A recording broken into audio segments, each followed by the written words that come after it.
Welcome back. Well, news from the Agriculture Minister Thoko Didiza, an announcement from her of a national ban on the movement of cattle. This follows a large number of outbreaks of foot-and-mouth disease across several provinces: KwaZulu-Natal, Limpopo, Northwest, Gauteng and Mpumalanga and Free State. The Agriculture Ministry says cattle may not be moved for 3 weeks. After that, the suspension will be reviewed once a week. There will be some exceptions if there's a veterinary permit for direct slaughter at registered abattoirs and slaughter for ritual purposes. As you know, foot and mouth among the world's most infectious animal diseases. Well, Dipepenene Serage is the Acting Deputy Director General for Agricultural Production, Biosecurity and Natural Resources Management in the Department of Agriculture. Mr. Serage, good afternoon to you and thank you for your time. This is quite drastic action, a ban across the entire country. How bad is the situation? Yes, thank you very much for having us. Yes, the situation is dire. We need to take these measures so that we can control the disease. This is the only way, and you would have noticed that we took long to take this decision. It's because this is the only way at this stage that we can cap the sporadic outbreaks. I mean, to do it across the whole country, normally we see these outbreaks, if I remember, in the northern provinces, Limpopo.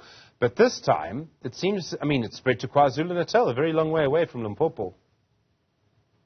Yes, we've got outbreaks, over 100 outbreaks at this stage, more than 100 outbreaks, and these are sporadically throughout the country. You've got Limpopo, you've got in Gauteng, you've got in Northwest and Free State, and we don't want to infect other provinces like Eastern Cape and Western Cape that do not have, and Northern Cape at this stage.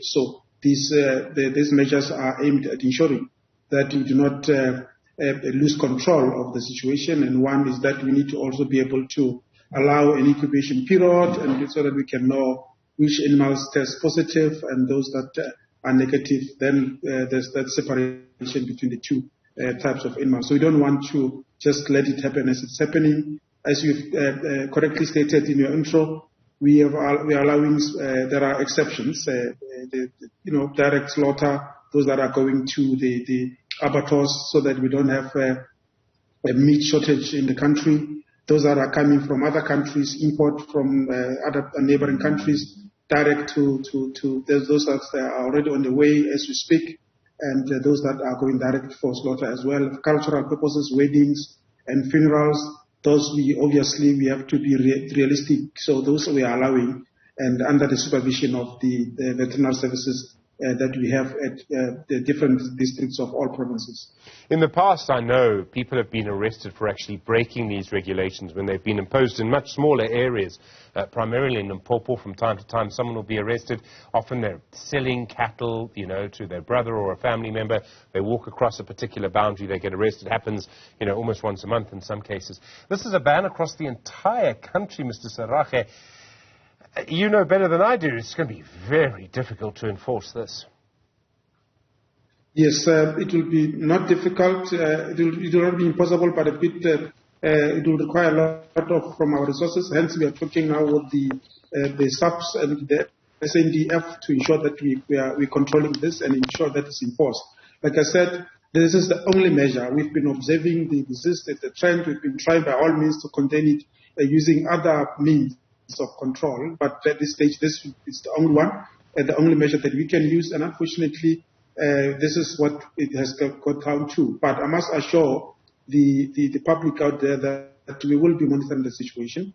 As and when we see improvements, we may lift the ban.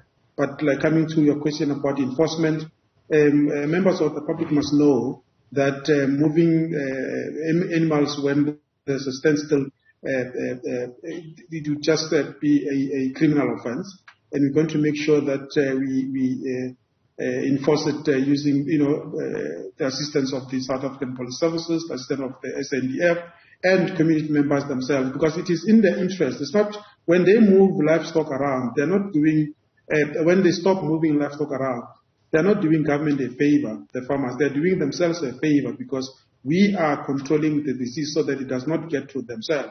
So those that then become disloyal and end up moving animals around, they are actually affecting their own farming activities. So farmers must keep watch amongst themselves, and those that are doing it illegally, we are aware of those that would be trying to move animals in the night.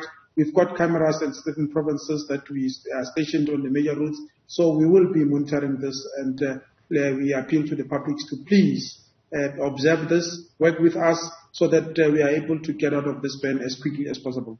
Dipepenene Serage, thank you, Acting Deputy Director General for Agricultural Production at the Agriculture Department.